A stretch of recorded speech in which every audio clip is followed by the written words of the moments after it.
નમસ્કાર.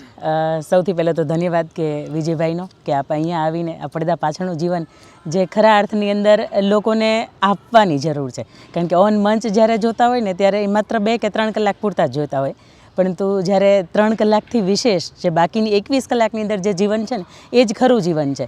અને હું એવું માનું છું કે 21 કલાકનું જે જીવનનું આચરણ છે ને એ જ 3 કલાકની અંદર આપી શકતા હોય 2 કલાકની અંદર.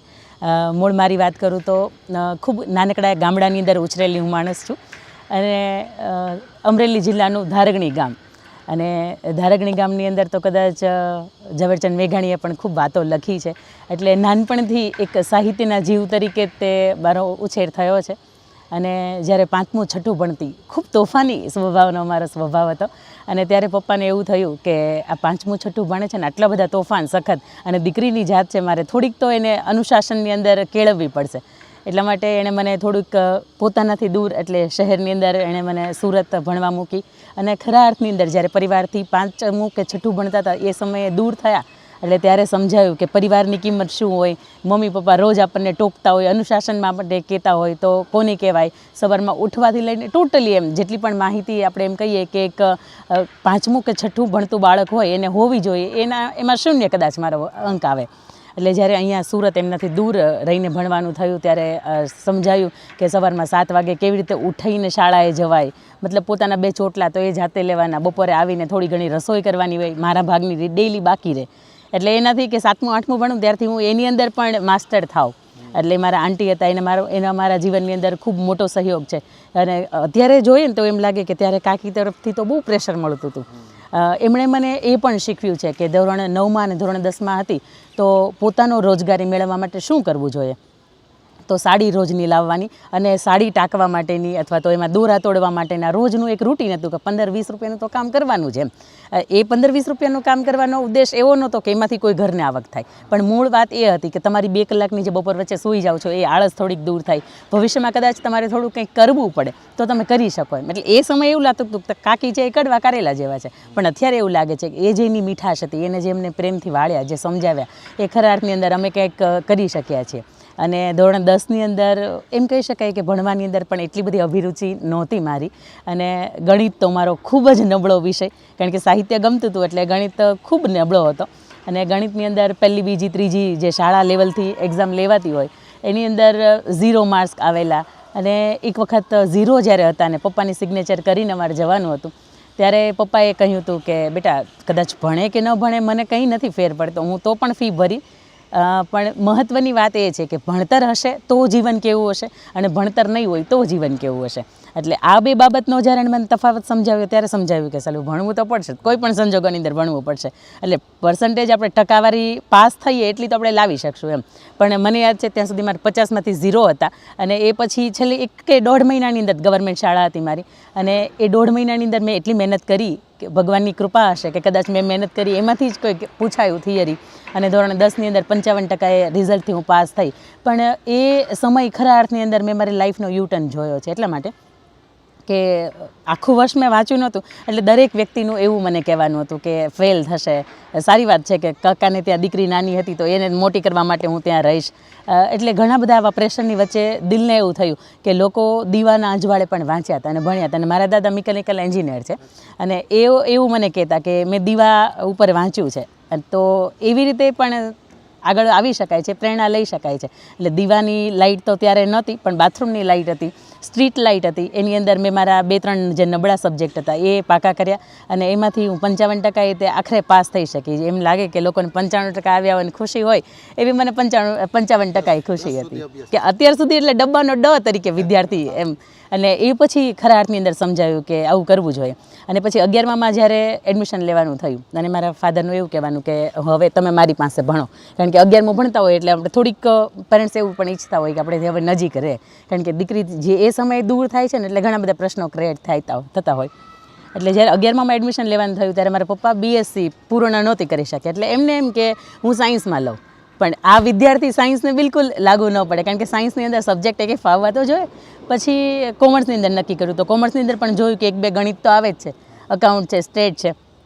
પણ તેમ છતાંય તે એક મજાનું ત્યાં વિધાન લખ્યું હતું કે તમે તમારા ભાગ્યની અંદર હોય ને કોઈ છીનવી ન શકે. ત્યાં સરસ મજાનો એ સુવિચાર લખ્યો હતો. અને જે ભાગ્યમાં ન હોય તો એ કોઈ આપી ન શકે. પણ પપ્પાના ભરોસે 11 અને 12 કોમર્સની અંદર એડમિશન લીધું. પણ કોમર્સની અંદર સારી વાત કે 70% પાસ થઈ એટલે થોડુંક વધારે કોન્ફિડન્સ મળ્યો કે હવે હું ઈચ્છું ને એ કરી શકું છું. હું જે ધારું છું, જે વિચારું છું એ બધું ફળીભૂત થાય છે. અને એ પછી BBAની અંદર એડમિશન લેવા ગયા અને ધોરણ 10ની અંદર મારા આટલા પર્સન્ટેજ આવ્યા અને મારે જે પટેલ સંકુલ અમરેલીમાં એડમિશન લેવું હતું એટલે ત્યારે એ લોકોએ એવું કહ્યું હતું કે BBAની 11મા ધોરણની અંદર કોમર્સની અંદર એ લોકોને એડમિશન આપીએ છીએ કે જે લોકોના 60 કે 70 માર્ક્સ હોય અને તમારે તો 55 જ છે. એટલે ખૂબ મારા પપ્પાએ ત્યાં છેડાગેડા અડાવ્યા હતા પણ તેમ છતાં એડમિશન નહોતું થયું. ને એ લોકોએ એવું કહ્યું હતું કે તમારી દીકરી પિત્તળ છે અને જો સોનું હોય તો એનો ઘાટ ઘડાય, પણ પિત્તળ હોય ને એનાથી તો ગોળા જ કે એ જ થાય, વાસણો જ બને એમ. અને જો એના અંગની અંદર ખરેખર શોભવું હોય ને તો તમારે સોનું બનવું પડે. એટલે એ શબ્દ પણ જીવનની અંદર ખૂબ અસર કર્યા હતા. જેમ અબ્દુલ કલામ સાહેબ હતા ને ખૂબ નાના હતા ને એમના મમ્મીએ એને એવું કહ્યું હતું કે બેટા હું દીવો જે છે એટલા માટે ઠારીને હું એટલા માટે જમું છું કે તું તારા વાંચવાની અંદર એ લાઇટનો ઉપયોગ કરી શકે. એટલે ત્યારે અંદરથી એવું થતું હોય કે આવી નાની નાની વાત હોય ને સ્પર્શી જતી હોય ને પછી એ બાળક અબ્દુલ કલામ આપણા દેશના રાષ્ટ્રપતિ બન્યા.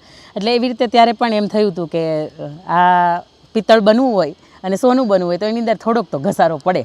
એટલે પછી ત્યારે નક્કી કર્યું હતું કે નહીં, હું 12માની અંદર એટલું તો ચોક્કસ રિઝલ્ટ લઈ આવીશ કે હું તમારી જ શાળામાં એડમિશન લઉં. અને ત્યાંથી જ તે તમારો એ લોકો સિલ્વર મેડલ આપતા હતા એવરી યર, જે લોકો ક્લાસ ફર્સ્ટ હોય ને એને. એટલે સિલ્વર મેડલ તો તમારું જ લઈશ મેં કીધું એમ, કારણ કે તમે મને સોનું બનવા માટે ટકોર કરીશ એટલે સિલ્વરથી તમારી શરૂઆત કરીશ. અને પછી 12મા ધોરણની અંદર મેં પૂરું કર્યું ને BBAની અંદર મેં રિઝલ્ટ સરસ મજાનું આવ્યું એટલે મેં પટેલ સંકુલ અમરેલીની અંદર મારો અભ્યાસ ચાલુ કર્યો. અને ત્યાં એવરી યર મેં નક્કી કર્યું હતું કે એવરી સેમેસ્ટર જ્યારે તમે ફર્સ્ટ આવો છો તો એવરી યર એ લોકો તમને સિલ્વર મેડલ આપે છે. એટલે મેં મારો 5 વર્ષ ત્યાં અભ્યાસ કર્યો એટલે 5 વર્ષના મારી પાસે સિલ્વર મેડલ છે. અને BBAની અંદર કોલેજ 4th હતી એનોય ગર્વ છે કે જે સમયે 10માની અંદર માત્ર 55% હતા અને BBAની અંદર કોલેજ 4th હોવું એ મારા માટે ખૂબ પ્રાઉડ મોમેન્ટ હતી. વાહ, સહજ બેન સમજદારીપૂર્વક થોડીક પરિચયની વાત વણી લીધી છે, તમારા અભ્યાસની વાત વણી લીધી છે અને બેને અનેક પુસ્તકો પણ લખેલા છે. બેન એક મહત્ત્વની કાર્યક્રમની શરૂઆતમાં વાત કરું જે હું અહીંયા આવ્યો છું ને 700 કિલોમીટર કાપીને તમારી સાથે મુલાકાત કરવા. આ કોઈ તમારી પ્રશંસા નથી, તમે કંઈ મને 5નું બંડલ આપવા નથી, પણ આ વાસ્તવિકતા રજૂ કરું કે તમારી જે રજૂઆત હોય છે મોટિવેશનલ સ્પીચ અનેક લોકો આપે, પરંતુ મને જે વાત ગમી છે એક લોક સાહિત્યકાર હોય અને વાતો વણે ને જેવી રીતે કોઈ પ્રસંગ વણે તો એમાં વીર રસ, કરુણ રસ, શૌર્યતા, શૂરીરતા સાથે હાસ્ય રસ એટલે કે તમામ 9 રસોનું એક પ્રયોજન થતું હોય. અને તમામ રસો વણીને તમામ વર્ગને, સ્ત્રી તો ખરી જ, સમાજના તમામ પાસાને જે દ્રષ્ટાંતો સ્પર્શે તેવી રીતે તમે રજૂઆત કરો એ વાતનો આનંદ છે. પરંતુ મેં નહીં પ્રશ્ન એ થાય અમે આ દૂરથી આવ્યા છે આ પ્રેરણાદાયી વાતો કરવા, પણ સમાજમાં તમને બેન શું લાગે આ વાતો કરે છે, સ્પીચ આપે છે, એનાથી કેટલી ટકે અસર થાય, કેટલા ટકા અસર થતી હોય એવું જણાય તમને, અથવા તો ન થતી હોય તો શું કરવું દરેક લોકો? આવી છે ભાઈ, ખૂબ મજાનો આ માટેનો સવાલ છે.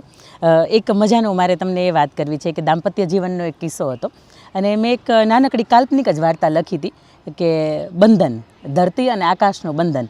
એમ તો બંને વિરુદ્ધાર્થી પાત્ર હતા, તેમ છતાંય મેં લખ્યું હતું કે બંનેનું જીવન ખરા અર્થની અંદર કેવું હોય. અને અંતકાળે જ્યારે આપણે આવીએ છીએ, કદાચ 5 ને 50 લાખ ફોલોવર્સ હોય છે અથવા તો 5 ને 50 મિત્રો હોય છે, તેમ છતાંય તે એક પણ મિત્ર એ સમયે કામ નથી આવતા. એ સમયે માત્ર પોતાનું કે જેની સાથે તમે 7 કે 4 ફેરા ફર્યા છે એ જ પાત્ર તમારે કામ લાગે છે. ત્યાં સુધી કે દીકરો કે દીકરી એ અવસ્થાની અંદર તમારી સાચવી નથી શકતા.